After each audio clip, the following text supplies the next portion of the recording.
Hebreos capítulo 9. Tenía sin embargo el primero sus justificaciones del culto, y su santuario mundano, porque un tabernáculo fue hecho, el primero, en que estaba el candelero y la mesa, y los panes de la proposición, lo que llaman el santuario. Tras el segundo velo estaba el tabernáculo, que llaman el lugar santísimo, que tenía un incensario de oro, y el arca del pacto, cubierta por todas partes de oro, en donde estaba una urna de oro que contenía el maná y la vara de Aarón que reverdeció, y las tablas del testamento, y sobre ella los querubines de la gloria que cubrían el propiciatorio, cosas de las cuales no se puede ahora hablar en detalle. Y con estas cosas así ordenadas, en el primer tabernáculo siempre entraban los sacerdotes para hacer los oficios de los sacrificios. Mas en el segundo, sólo el sumo sacerdote entraba una vez en el año, no sin sangre, la cual ofrece por su propia ignorancia y la del pueblo. Dando en esto a entender el Espíritu Santo, que aún no estaba descubierto camino para el santuario, entre tanto que el primer tabernáculo estuviera en pie, lo cual era figura de aquel tiempo presente,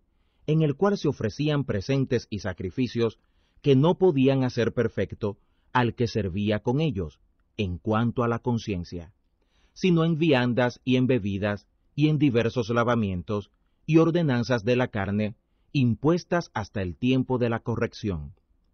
Mas Cristo, ya estando presente, sumo sacerdote de los bienes que habían de venir, por otro más amplio y más perfecto tabernáculo, no hecho de manos, es a decir, no de esta creación, y no por sangre de machos cabríos ni de becerros, sino por su propia sangre, entró una sola vez en el santuario, diseñado para eterna redención. Porque si la sangre de los toros y de los machos cabríos, y la ceniza esparcida de una becerra, santifica a los inmundos para purificación de la carne, cuánto más la sangre del Cristo, el cual por el Espíritu eterno se ofreció a sí mismo, sin mancha a Dios. Limpiará vuestras conciencias de las obras de muerte, para que sirváis al Dios viviente. Así que,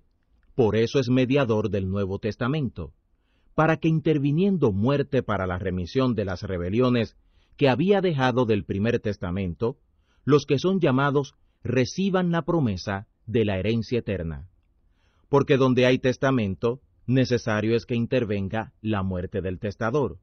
porque el testamento con la muerte es confirmado. De otra manera no es válido, entre tanto que el testador vive. De donde vino que ni aun el primero fue consagrado sin sangre. Porque habiendo leído Moisés todos los mandamientos de la ley a todo el pueblo, tomando la sangre de los becerros y de los machos cabríos con agua, y lana de grana, e hisopo, roció a todo el pueblo, y juntamente al mismo libro, diciendo, Esta es la sangre del testamento que Dios os ha mandado. Y además de esto, roció también con la sangre el tabernáculo, y todos los vasos del ministerio.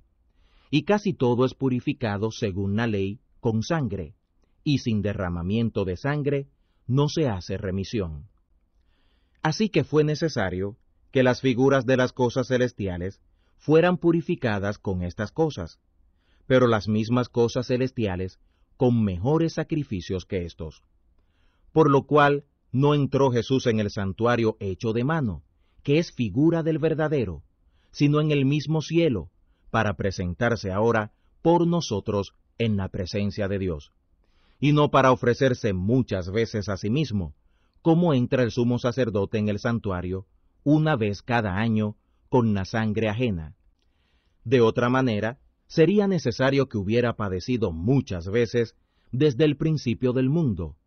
mas ahora, una vez en la consumación de los siglos, para deshacer el pecado, se presentó por el sacrificio de sí mismo. Y de la manera que está establecido a los hombres que mueran una vez, y después el juicio, así también el Cristo es ofrecido una vez para agotar los pecados de muchos. La segunda vez se manifestará para salud, a los que sin pecado lo esperan.